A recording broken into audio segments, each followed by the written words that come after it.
Chapter 3 of You Can Heal Your Life by Louise Hay. Where does it all come from? The past has no power over me.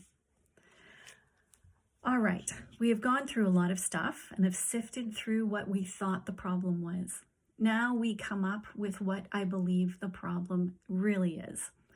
We feel we are not good enough and there is a lack of self-love. From the way I look at life, if there is any problem, then this has to be true. So let's look at where this belief might come from. How did we go from being a tiny baby who knows the perfection of itself and of life and of being a person who has problems and feels unworthy and unlovable to one degree or another? People who already love themselves can love themselves even more. Think of a rose from the time it is a tiny bud.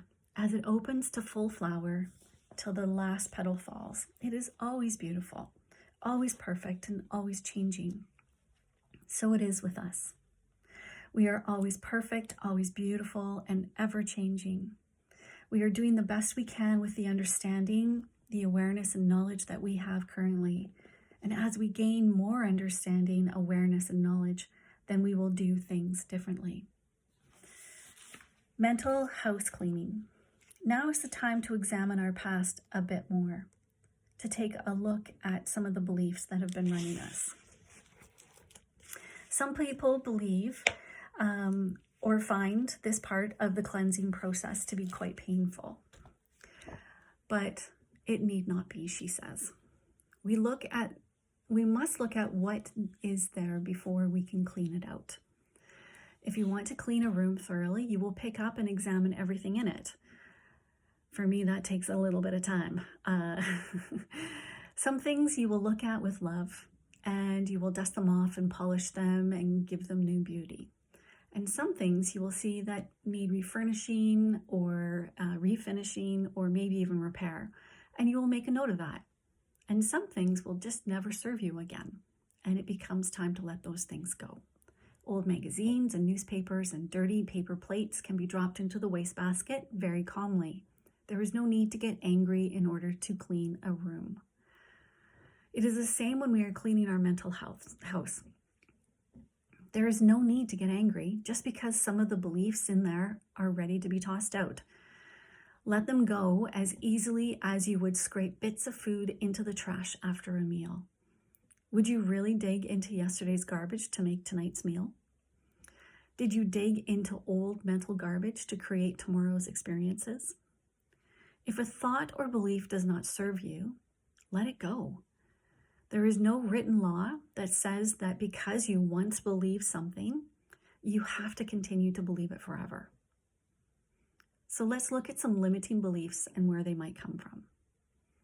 So the first limiting belief that seems to be quite prevalent for a lot of us is, I'm not good enough. So where did it come from? She's going to give some examples here. So a father who repeatedly told him he was stupid. He said he wanted to be a success so his daddy would be proud of him, but he was riddled with guilt, which created resentment, and all he could produce was one failure after another. Daddy kept financing businesses for him, and one after another, they failed. He used failure to get even. He made his daddy pay and pay and pay. Of course, he was the biggest loser. Another limiting belief is a lack of self-love. So where did that come from? Trying to win daddy's approval.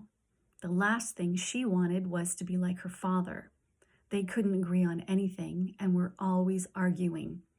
She only wanted his approval, but instead all she got was his criticism.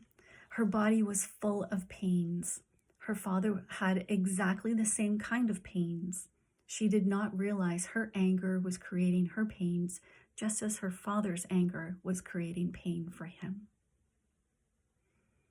The third example, limiting belief, life is dangerous.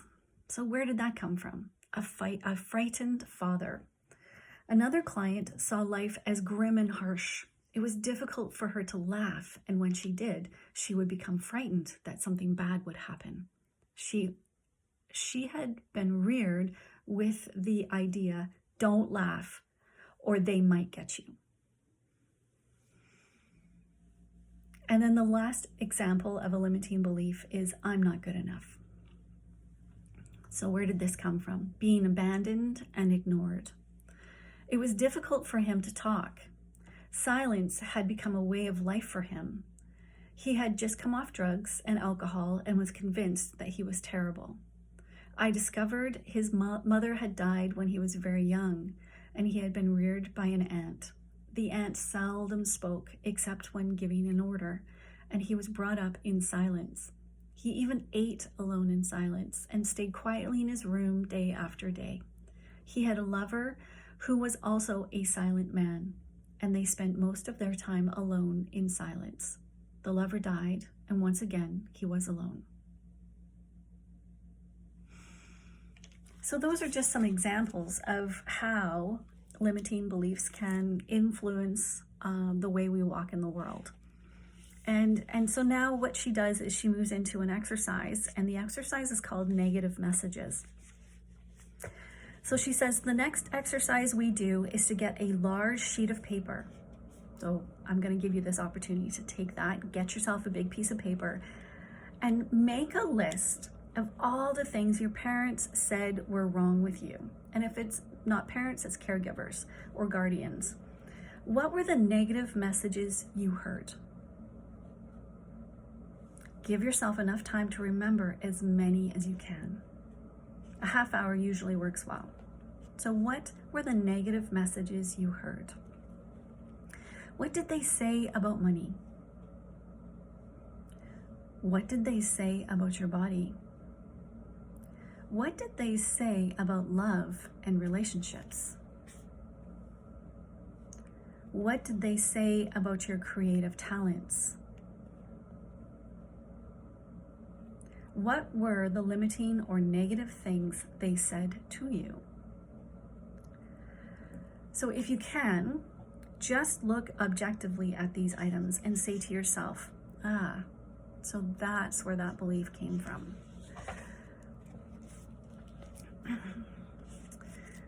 Now, take a new sheet of paper.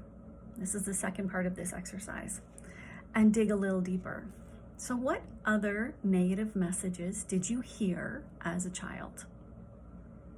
And that could be from relatives, that could be from teachers, that could be from friends, from authority figures that were in your life as a little person, maybe from your church or religious center of some sort. Write all of it down.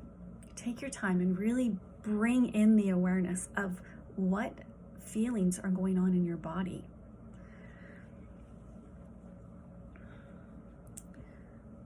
So what you have on these two pieces of paper are the thoughts that need to be removed from your consciousness. These are the very beliefs you have that are making you feel not good enough. So that's the exercise. So 2 pieces of paper and a little bit of time. And then you can just pause or go back and check on the questions. So she goes on, seeing yourself as a child. If we were to take a 3-year-old child and put him in the middle of the room, and you and I were to start yelling at the child, telling him how stupid he was, how he could never do anything right, how he should do this and shouldn't do that, and look at the mess he made, and maybe hit him a few times, we would end up with a frightened little child who sits docilely in the corner and who tears up in the place. The child will go one of 2 ways, but we will never know the potential of that child, will we?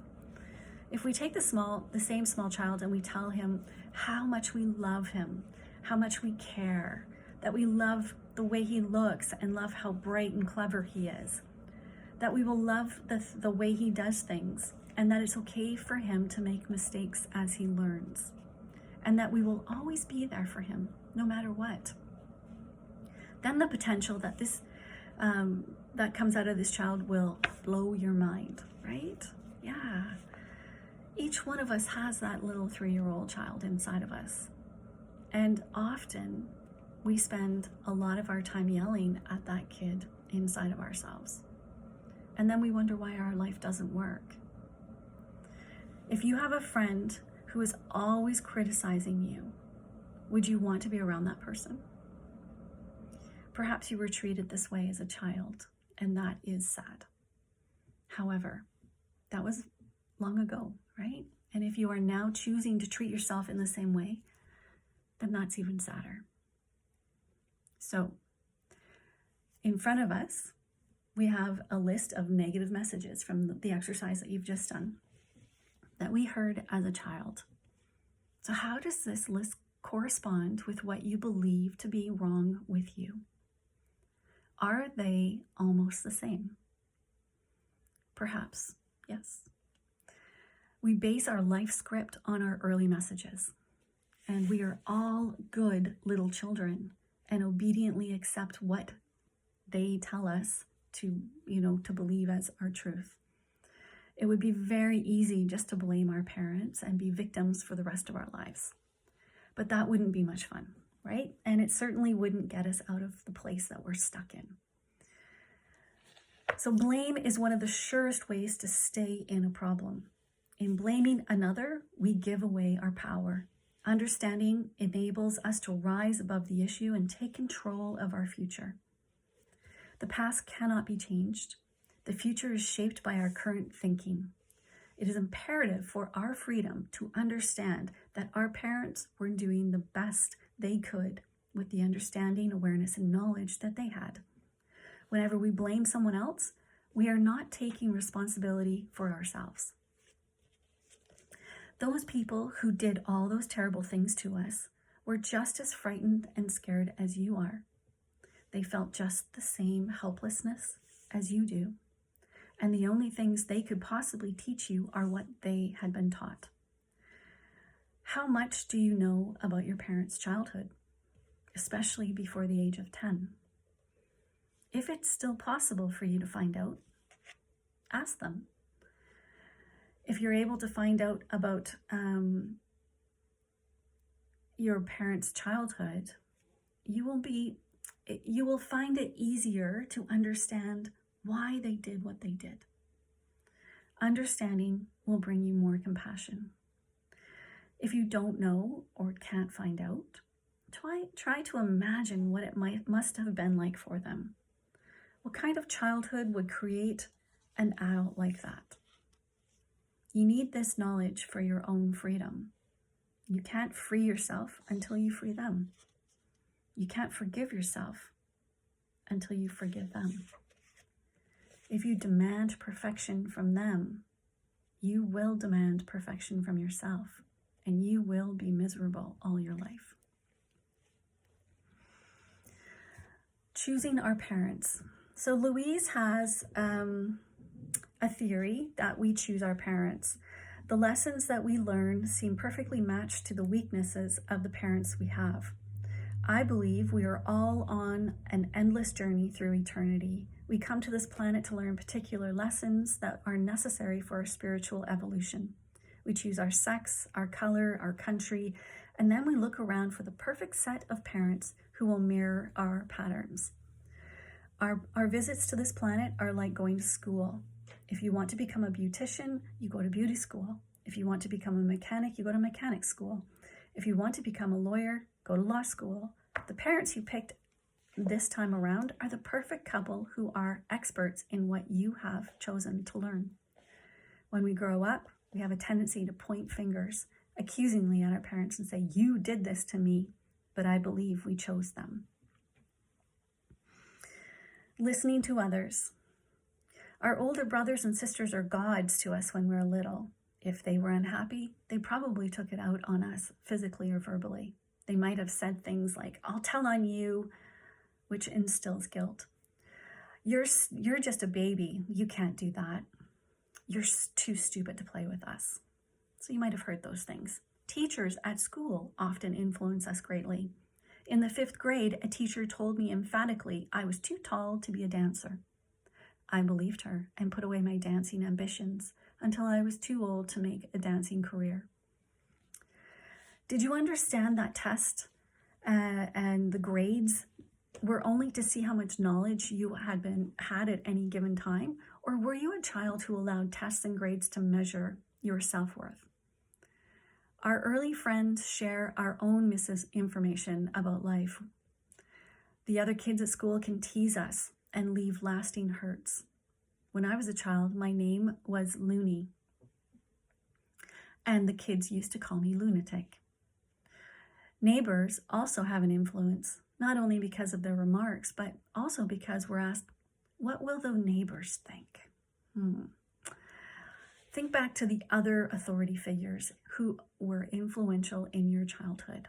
And of course, there are the strong and very persuasive statements made by advertising in periodicals, on the television, and now in social media, which is something that she doesn't mention or talk about. All too many products are sold by making us feel we're unworthy or wrong if we don't use them. It's a strategy that they use. We are all here to transcend our early limitations, whatever they were. We're here to recognize our own magnificence and divinity, no matter what they told us. You have your negative beliefs to overcome, and I have my negative beliefs to overcome. So that's the end of chapter 3. I encourage you to give yourself a few moments to do that negative messaging exercise, with the 2 pages. It can really help you to see what are the limiting beliefs that have been guiding you throughout your days. And I'm just going to end with this prayer. So if you want to close your eyes and just let this absorb in. In the infinity of life where I am, all is perfect, whole, and complete. The past has no power over me because I am willing to learn and to change. I see the past as necessary to bring me to where I am today. I'm willing to begin where I am right now to clean the rooms of my mental house. I know it does not matter where I start, so I now begin with the smallest and easiest rooms, and in that way, I will see results quickly. I'm thrilled to be in the middle of this adventure, for I know I will never go through this particular experience again. I am willing to set myself free. All is well in my world. Blessings.